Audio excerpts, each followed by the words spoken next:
오늘 성경 말씀의 내용은 아직까지도 이제 악인의 형통이 또 악한 자가 높은 권세, 부귀 영화를 누리고 있습니다. 출발점에서 볼 때 그러므로 말미암아서 의인의 고난이 있습니다. 의인이 고통 가운데 있게 되면 첫째는 마음 관리가 어렵습니다. 우리가 요즘에 코로나로 인해서 지금 2년째 고통하고 있는데 경제적으로도 고통스럽고 정신적으로도 고통스러워요. 어떤 믿음 굉장히 좋은 분이 그런 고민을 얘기하더라고. 마음이 관리가 안 된다. 스트레스죠. 스트레스 때문에 우리의 마음 관리가 안 돼요. 그 말은 믿음 관리도 안 된다는 뜻이에요. 언어 관리도 안 되고 전체적으로 어려운 지경에 이르게 됐습니다. 그 시편에 보면은 이 다윗의 탄식시가 많이 나오는데 다윗이 이제 그런 기도를 많이 합니다. 내 하나님이여, 내 하나님이여, 어찌 나를 버리셨나이까? 어찌 나를 멀리하여 돕지 아니하시오며 내 신음소리를 듣지 아니하시나이까? 우리가 아는 대로 다윗은 참 믿음의 사람이잖아요. 그런데 다윗이 느끼는 현재, 그런 어떤 사람은 또 그런 얘기까지 하더라고. 하나님은 응답을 잘 안 하신다고. 그런데 사주 관상 보러 가면 점쟁이는 응답을 잘 한다고. 야, 참 이거 참 심각한 문제예요. 다윗은 어느 정도로 기도했냐면 하나님 저 원수를 멸하소서. 저 원수의 자녀가 거린이 되게 하시고 저 원수의 자녀가 늙어 죽지 않게 하옵소서.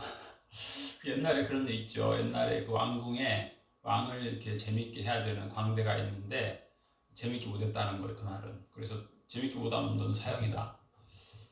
단 그동안의 공을 생각해서 죽는 방법은 너에게 택할 기회를 주겠노라. 그랬더니 폐하 늙어 죽게 하여 주옵소서. 늙어 죽는 게 큰 복이라는 거죠. 다윗이 얼마나 애통했으면 그랬겠어요. 자기를 막 힘들게 하고 괴롭게 하는 사람, 저들의 자녀가 걸식하게 해주시고 저들의 자녀는 늙기 전에 죽게 해주세요. 나를 너무 힘들게 했다는 얘기예요. 오늘 성경에 나오는 에스더와 모르드게도 마찬가지입니다.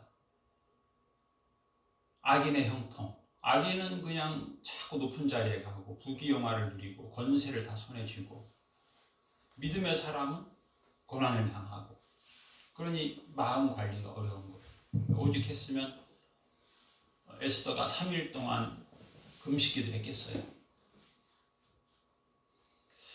그러나 결국에는 하나님께서 심판하시는데 그 심판의 때가 신속하게 내가 기도했으면 며칠 안에 됐으면 좋겠는데 며칠 안에 안 된다는 거죠.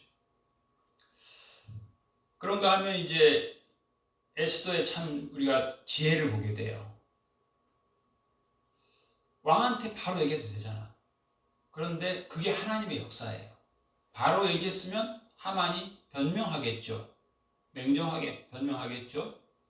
뒷조사를 해보니까 에스더는 유대인입니다. 우리나라 국법에 포로로 끌려온 자는 왕후가 될 수 없습니다. 폐위하셔야 합니다. 폐위당하는 거예요. 그러니까 에스더는 지혜로워야 돼요. 기도의 시간이 필요해요. 생각해 볼 수 있어요. 에스더가 원래 태어날 때부터 지혜로웠을까? 아니면 왕비가 폐위를 당하고 두 번째 황후가 되면서 지혜로웠을까? 아니면 그가 정말 목숨 걸고 기도하면서 지혜로워졌을까? 물론 어느 한편에 치우칠 수는 없겠지만 하나님의 역사죠. 하나님께서 역사하신 거고 또 그 에스더의 목숨 건 그 기도의 기간. 그냥 멍청하게 기도만 하겠어요? 하나님께 묻죠. 하나님께서 응답하시죠. 지시하심을 받고 지혜로워진 거죠. 아니 지금 자기 민족을 다 죽이겠다고 하는 하만을 자기 집에 화려한 맛있는 잔치 자리에 계속 초청을 거듭거듭 할 수 있다는 게 이게 보통 믿음 아니고는 참 힘든 일이죠. 그게 지혜로움입니다. 악한 자를 가까이 하는 거예요. 옛말에 그런 말 있죠? 미운 자식 떡 하나 더 준다.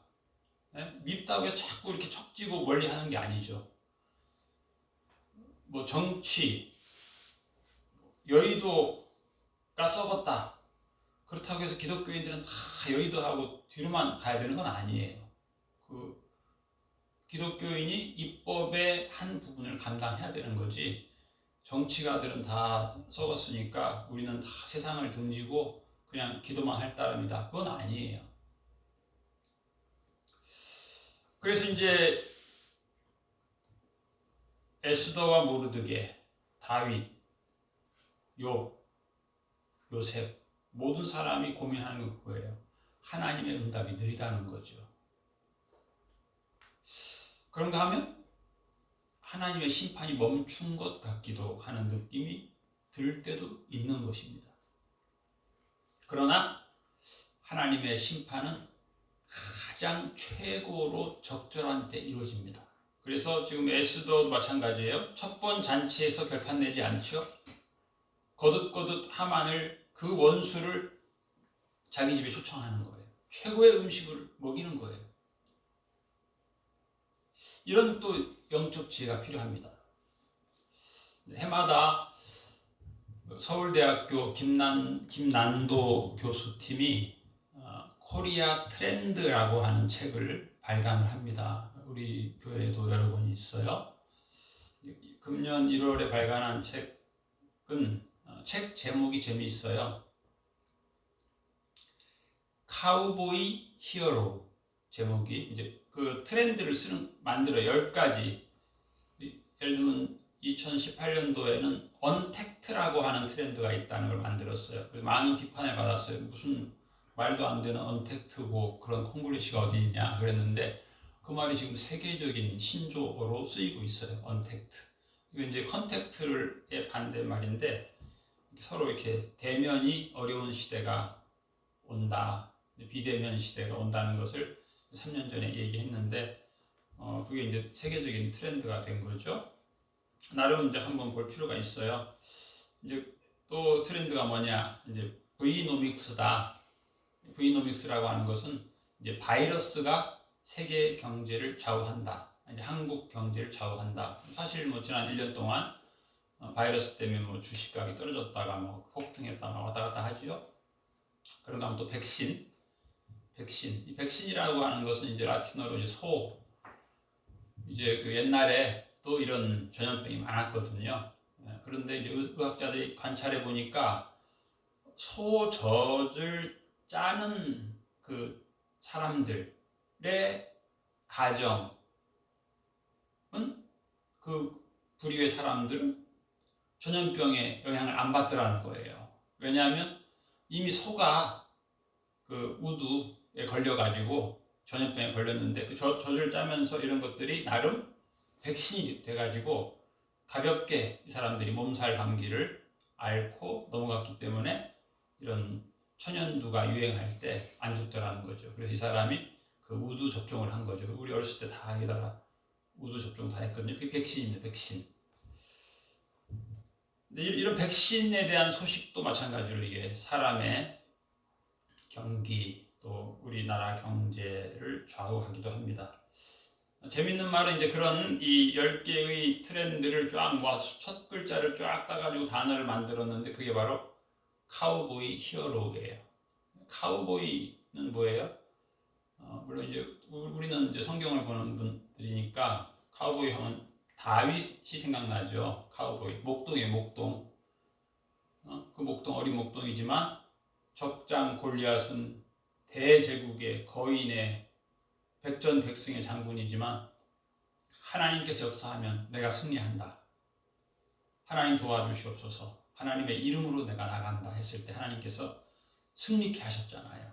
그게 이제 카우보이잖아요.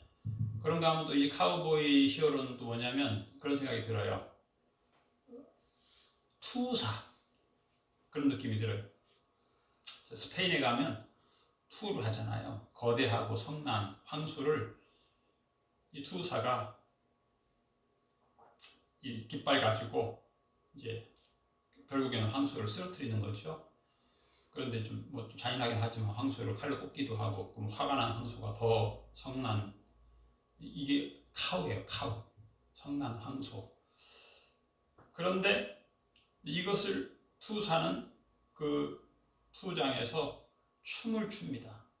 그 황소를 오라고 하면서 샥 하면서 춤을 추는 거예요.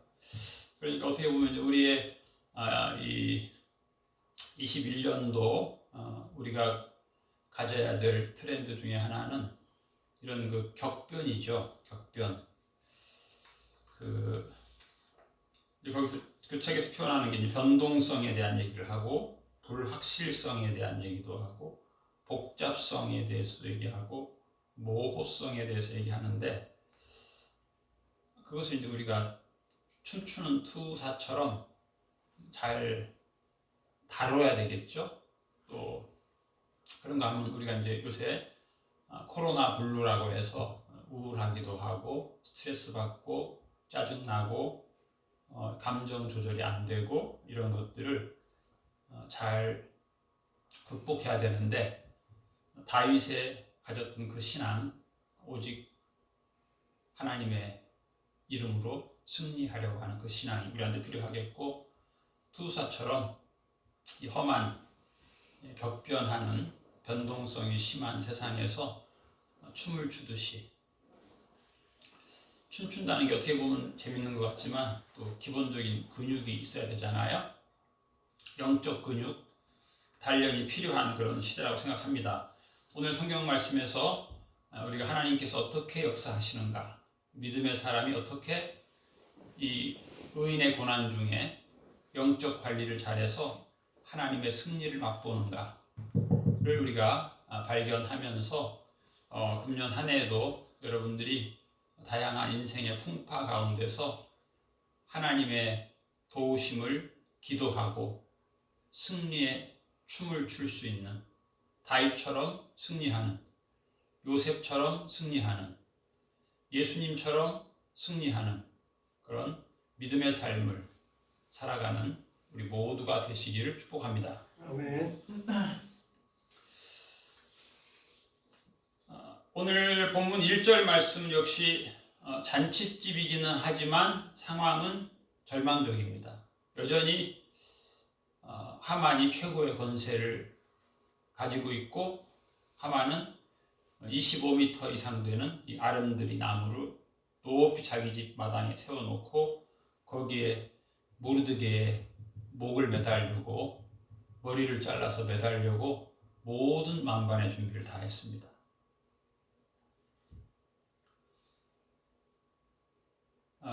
요한계시록 6장에 보면 그런 말씀이 있어요. 거룩하고 참되신 대주제여, 땅에 거하는 자들을 심판하여 우리 피를 신원하여 주지 아니하시기를 어느 때까지 하시려나이까.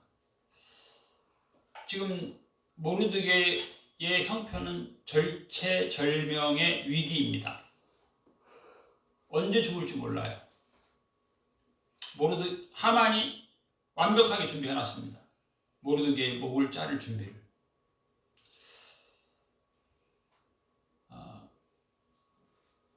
우리가 사는 이 세상에도 때로 다양한 위기 상황이 닥쳐오지요. 나의 기도가 필요하고 하나님의 응답이 필요하고 그런 순간들이 다가오는데, 우리가 예스더를 통해서, 모르드게를 통해서 어떻게 이 위기를, 이 감정 통제가 어려운 이 시대를 믿음으로 살아갈 수 있을 것인가, 우리가 한번 발견하는 좋은 시간 되시기를 축복합니다. 아멘. 왕과 하만이 에스더가 베푼 두 번째 잔치에 이제 참여하게 되죠. 왜 이렇게 됐을까요? 한번 생각해 봅시다. 한 번 잔치에서 그야말로 결단을 내려도 시원치 않은 위기인데, 왜 에스더는 첫 번째 잔치에 아무 말도 하지 않고 두 번째 잔치 때 그때 말씀드리겠습니다. 자기의 소청, 너의 소청을 말해라. 너의 소원을 말해라. 오늘 성경에서 이제 그게 우리가 이해가 되는 거죠. 첫 번째 자리에서 했을 때보다 두 번째 자리에서 했을 때가 하나님 편에서는 더 효과적이에요. 첫 번째 자리에서 말했을 때 하만이 변명하면 그 변명이 통할 수도 있어요. 그런데 이제 또 그런 것도 있을 수 있죠. 왕 입장에서 아니 왜 왕후가 잔치에 나만 초청하지 않고 하만까지 초청하지? 거기서 약간의 어떤 그 시기 감정도 있을 수 있지 않겠나. 하나님께서는 그것까지 다 사용하시는 거죠. 그리고 이제 오늘 이제 뒷부분에 보면은 이제 왕이 굉장히 흥분을 하게 되죠. 왕이 흥분해가지고 아주 그 자리를 떠나고, 물론 아직까지는 하만을 죽이겠다는 생각까지 못했어요. 그런 것 같아. 아니 어떻게 이런 일이 있을 수 있지? 내가 믿는 하만이고 최고의 권력자인데 그가 어떻게 왕후를 죽일 생각을 했을까? 이해가 안 갔어요. 이때까지만 해도 하만이 자기를 냉정하게 변명할 수도 있는 상황이라고 저는 생각해요. 그런데 왕이 잠깐 흥분을 가라앉히고 뒤로 간 사이에 하만이 에스더에게 생명을 구걸합니다. 물론 그전에는 에스더가 이제 생명을 구걸하는 사람이었죠. 나의 목숨을 내게 해주십시오. 내 목숨이 지금 죽게 생겼습니다. 내가 노비로 팔린다면 나는 그냥 아무 말도 안 하고 그냥 노비로 팔릴 것입니다. 그런데 내가 죽게 되었습니다. 또 나뿐만 아니고 내 민족이 죽게 되었습니다. 그에게 이제 에스더가 왕이 얘기했을 때 에스더가 대답을 하죠. 그런데 이제 하만은 사실 하만이 모르드게를 그 큰 나무에 목을 잘라서 매달려고 한 것은 공적인 일은 아니었죠. 자기 사적인 일이었어. 자기 감정. 자기가 굉장히 높은 사람인데 거기에 절하지 않으니까 기분 나쁘다. 이것이 이제 점점 커지면서 저 녀석을 없애버려야 되겠다. 내 권세를 이용해서. 그게 이제 하만의 생각이었죠. 그런데 성경을 자세히 보면 이 하만이 에스더가 앉아있는 의자에 엎드려서 목숨을 간청했다. 그렇게 돼 있어요. 이 부분도 상상해보는 거예요. 하만이 자기 발로 걸어가서 에스더 앞에 머리 숙여서 제 목숨 살려주세요 했을까? 아니면 이 하만이 왕 옷을 좋아하잖아요. 치렁치렁한 옷을 좋아하잖아요. 치렁치렁한 옷. 자기 옷을 밟고 넘어진 건 아닌가 생각해 볼 수도 있고 하나님께서 넘어지게 했을 수도 있어요. 근데 그게 이제 결정적이에요. 왜냐하면 그냥 뭐 곱게 거리를 두고 뭐 황후한테 내 목숨 살달라고 했다면 왕이 하만을 즉시 죽여라까지 할 것은 아니었어요. 그런데 오늘 성경에 보면 왕이 그 말하죠. 왕이 이 녀석이 지금 나의 왕후를 덮쳤다. 좀 이상한 표현이긴 하죠. 즉시 죽여야 된다. 이런 표현이에요. 왕에게서 좀처럼 나오기 힘든 말이 나왔어요. 그러니까 바로 그 지밀 내시들이 이 하만의 머리를 감쌌다 그렇게 돼 있어요. 일반적으로 이제 페르시아에서는 사람을 죽일 때 검정 천으로 머리를 가려요. 그 비슷한 거죠. 여기에 하나님의 역사가 있는 거예요. 여기에 하나님의 역사가. 하나님이 하만을 넘어지게 해서 그 머리가 에스게의 몸에 닿게 하신 것 같아요. 그러니까 왕이 아주 흥분해가지고 왕의 입에서 나오기 힘든 말이 나오죠. 어디 감히 황후의 몸을 범하냐 이런 말을 왕이 하죠. 그리고 결국 하만은 자기가 만든 그 25m 거대한 아름드리 나무에 이제 목이 매달리게 되죠. 그런데 이제 9절에 보면 왕을 모시는 지밀렛이 하르보나라고 하는 사람이 나오죠. 자, 한번 볼까요? 자, 우리 8절부터 보겠습니다. 8절 다 같이 시작. 왕이 후원으로부터 잔치 자리에 돌아오니 하만이 에스더가 앉은 걸상 위에 엎드렸거늘 왕이 이르되 저가 궁중 내 앞에서 왕후를 강간까지 하고자 하는가 하니 이 말이 왕의 입에서 나오매 무리가 하만의 얼굴을 싸더라. 여기서 이제 에스더가 앉은 의자 위에 엎드렸다. 엎드렸다라고 볼 수 있고 엎어졌다라고 볼 수 있고 두 가지 다인 것 같아요. 결국 이것은 하나님의 역사예요. 하나님이 그 최고 지위에 있는 하만으로 하여금 에스더 앞에 고개 숙이게 한 거죠. 엎드리게 했고 엎어지게 했고, 어떻게 보면 하만은 엎드리기 힘든 사람일 수도 있어요. 워낙 자기가 높은 자리에 있었기 때문에. 그런데 하나님께서 엎드러지게 하신 것이죠. 엎어지게 해서 엎어진 김에 살려주세요. 그 다음에 9절 보면 다 같이 시작. 왕을 모신 내시 중에 하르보나가 왕에게 아뢰되 왕을 위하여 충성된 말로 고발한 모르드게를 달고자 하여 하만이 높이가 50규빗 되는 나무를 준비하였는데 이제 그 나무가 하만의 집에 섰나이다. 왕이 이르되 하만을 그 나무에 달라 하매. 10절 시작. 모르드게를 매달려고 한 나무에 하만을 다니 왕의 노가 그치니라. 그 전까지는 왕이 아주 흥분한 상태예요. 왕도 사실 지금 흥분하지 않았으면, 하나님께서 흥분하게 하지 않았으면 하만의 목을 자를 정도의 왕은 아니었어요. 이 둘은 아주 거의 뭐 형제처럼 친밀했어요. 그런데 하나님이 역사하니까 다양한 연출을 하나님이 하신 거예요. 하만을 넘어지게 하고, 넘어질 때 정확하게 에스더 무릎에 머리를 박게 하고, 그래서 왕이 아주 극도로 흥분하게 하고, 또 그 과정 속에서 여러 번 자기하고 왕후만 밥 먹어야 되는데 하만이 계속 와서 밥 먹으니까 그 과정 속에서 묘한 시기심도 일어나게 하시고, 하나님께서 결국 이제 하만이 그동안 모르드게의 목을 매달려고 그 25m 되는 큰 아름드리 나무를 준비할 때 사실 이 하르보나는 마음이 아팠겠죠.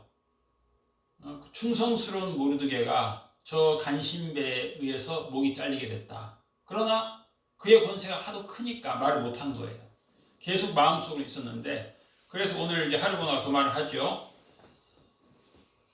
왕을 위하여 충성된 말로 고발한 모르드게를 저 하만이 달고자 아주 높은 나무를 준비했는데 그게 하만의 집에 지금 달려 있습니다. 왕에게 충성된 모르드게의 목을 잘라서 매달려고 하만이 준비했습니다. 그러니까 왕이 그 나무에 하만을 매달아라 그렇게 하는 것이죠. 하만이 그 나무를 준비할 때 나름 즐거움으로 준비했어요. 유일하게 자기한테 인사하지 않는 놈 죽여버린다. 그리고 그 먼 나라에서 그 최고의 나무를 가지고 오면서 득의양양했었는데 결국에 그 모든 준비는 이 악한 하만 자기 목을 거기에 달려고 자기가 준비한 거예요. 사실 이 높은 나무에 하만을 결국에 달았지만 모르드게는 그렇게 높은 나무를 준비해 달 만한 권세가 없었어요. 그러니까 하만이 그동안은 다 이 모든 게 자기를 위한 것인 줄 알았는데 하나님은 전혀 그렇지 않았어요. 그곳에 하만의 목을 다는 거예요. 에스더가 오늘 성경에 보면 그런 말 하죠. 대적이라는 말, 대적. 에스더가 그 참 원한 사무친 말이에요. 대적, 이 원수, 이 악한 하만을 세 가지로 표현해요. 대적, 사탄과 같은 대적. 원래 사탄이 뜻이 대적이라는 뜻이에요. 원수, 마찬가지예요. 예수님께서 원수가 그랬다 그랬죠. 우리가 좋은 씨앗을 뿌렸는데 어떻게 가라지가 났습니까? 그랬더니 예수님이 원수가 그랬다. 이게 사탄이에요. 이 악한 자, 이 에스더의 마음에 사무친 거예요. 이 사탄 같은 이 아말렉 족속, 그렇죠? 아말렉, 하나님이 진멸하라고 했던 그 아말렉의 후손, 아각의 후손 하만. 부글부글 에스더의 가슴에는 끓었는데 자기는 힘이 없는 거예요. 이 악한 놈은 권세가 하늘을 찌르고 계속 기도했죠. 하나님, 이 대적, 이 원수, 이 악한 하만, 하나님 심판해 주십시오. 다윗처럼 기도한 거예요. 왜 하나님 빨리 응답 안 하세요? 빨리 응답해 주세요. 결국 하나님께서 응답하기 시작하니까 아주 순식간에 심판하셨어요. 순식간에. 잠언 26장 27절에 보면 함정을 파는 자는 그것에 빠질 것이요 돌을 굴리는 자는 도리어 그것에 치이리다. 그래서 하만이 함정을 크게 팠죠. 그런데 자기가 거기에 빠진 거죠. 하만이 지금 장대를 크게 세웠는데 자기 목을 거기에 달게 됐어요. 하나님의 심판이 느린 것 같고 하나님의 심판이 없는 것 같을 때가 있어요. 그런데 하나님이 심판을 시작하면 아주 속전속결인 것을 우리가 알게 되죠. 아주 신속하죠. 시편 37편 35절 6절에 보면 내가 악인의 큰 세력을 본즉 그 본토에 선 푸른 나무의 무성함 같으나 그랬어요. 악인의 형통함이 푸른 나무처럼 한때는 그랬죠. 하만이. 그런데 시편 37편 10절에 보면 잠시 후에 악인이 없어지리니 내가 그곳을 자세히 살필지라도 없으리로다. 하나님이 때가 돼서 심판하면 악의 세력이 사라진다는 것이죠. 이 세상도 마찬가지죠. 우리가 힘들어하는 악한 권세들도 있을 수 있고 사탄의 쫄개들이 악인의 형통함으로 큰 소리 칠 때도 있습니다. 그러나 하나님이 정한 때가 되면 하나님이 심판하시는 거예요. 물론 이제 구약 시대에는 이 악한 자를 심판하는 도구가 있어요. 어떤 때는 하나님이 아수르라고 하는 나라를 심판의 도구로 사용하셔서 이스라엘 사람들을 깨닫게 하세요. 어떤 때는 페르시아의 키레스, 고레스 왕을 통해서도 하나님이 역사하시고 그런가 하면 때로는 이스라엘 백성을 들어서도 악한 자를 심판하시기도 하세요. 그런데 이제 신약 시대에는 예수님께서 원수를 사랑하라 이렇게 말씀하셨어요. 원수를 사랑하고 선대하면 하늘에서 너희의 상이 크다. 원수를 위해서 기도하라 그랬습니다. 그래서 우리가 요즘에는 원수를 위해서 기도해야 됩니다. 원수, 악한 자들을 위해서도 기도해야 돼요. 자, 이제 마지막으로 이제 하만이 어떻게 이렇게 몰락했을까? 우리가 아는 것처럼 하만은 은을 몇 트럭을 갖다 줄 수 있는 사람이에요. 대단한 사람. 그런데 이 사람이 이제 몰락한 거죠. 그 시작은 뭐예요? 내가 왕궁에 이렇게 폼 잡고 걸어가는데 모르드게가 절을 안 해서 거기서 감정이 상한 거예요. 감정. 이 감정 상한 것이 관리가 안 되는 거예요. 이것 때문에 계속 어떻게 저걸 하나. 그게 어떻게 보면 교만이죠. 교만. 우리도 시시때때로 교만함이 올라오잖아요. 시시때때로 감정 처리가 안 돼요. 다니엘을 모함한 사람들이 다니엘을 모함한 사람들이 누구들이에요? 왜 그랬어요? 다니엘을 시기했어요. 왕이 다니엘을 총애하니까 시기해가지고 법을 만들어가지고 다니엘을 사자고 해서 죽이는 법을 만든 거예요. 왕의 어떤 신에게 절을 하면 죽이기로 법을 만들어야 됩니다. 그게 메대와 페르시아의 법입니다. 그러다 결국 어떻게 됐어요? 그 모함한 신하들과 가족까지 다 사자합이 되고 말았습니다. 야고보서 4장 6절 그러나 더욱 큰 은혜를 주시나니 그러므로 일렀으되 하나님이 교만한 자를 물리치시고 겸손한 자에게 은혜를 주신다 하였느니라. 우리가 자칫 잘못하면 우리 감정에 따라서 넘어지기 쉽습니다. 하나님 우리 감정에 따라 넘어지지 않기를 우리가 또한 기도해야 되겠습니다. 아하수에로 왕 같은 악한 왕도 사랑하는 왕후가 소청을 드렸을 때 응답했는데 하물며 하늘 아버지께서 우리의 모든 기도에 반드시 응답하십니다. 너희가 악한 자라도 좋은 것으로 자식에게 줄 줄 알거든 하물며 하늘에 계신 너희 아버지께서 구하는 자에게 좋은 것으로 주시지 않겠느냐. 예수님께서 마태복음 7장 11절에 말씀하셨습니다. 이 말씀을 의지해서 이 한 주간도 하나님께 기도하고 믿음으로 승리하는, 응답받는 복된 한 주간 되시기를 축복합니다. 아멘. 기도하겠습니다. 하나님 아버지 감사합니다. 에스더와 모르드게가 악한 하만과 그를 따르는 권세자들의 무리에 의해서 위기에 빠져서 절체절명의 절망의 순간을 맞이했지만 죽으면 죽으리이다 각오하고 하나님께 기도하고 그 분노와 그 괴로움의 마음을 믿음으로 관리하고 성급히 행치 아니하고 천천히 주님의 때를, 하나님의 심판의 때를 기도하며 겸손히 나아갔을 때 하나님께서 심판의 때를 정하시고 미리 하나님께서 역사하시고 하만을 에스더 앞에 엎어지게 하시고 하나님의 놀라운 심판의 역사를 통하여서 하만의 그 모든 것들을 심판하시고 에스더와 모르드게의 모든 기도에 응답하셨듯이 오늘도 우리들의 기도를 주님께서 감찰하시고 응답을 준비하여 주시니 감사드립니다. 이 한 주간 살아갈 때 우리가 의인의 고난 가운데서 낙심하지 않게 하옵시고 우리가 감정에 치우치지 않게 하여 주옵시고 예수님의 말씀으로 충만하여서 기쁨으로 기도하며 주님께 영광 돌리며 응답의 기쁨을 얻는 복된 삶을 살게 하여 주시옵소서. 우리의 삶의 최고의 때에 최적의 응답을 주시는 하나님을 찬양하오며 감사드리며 예수님 이름으로 기도하옵나이다. 아멘.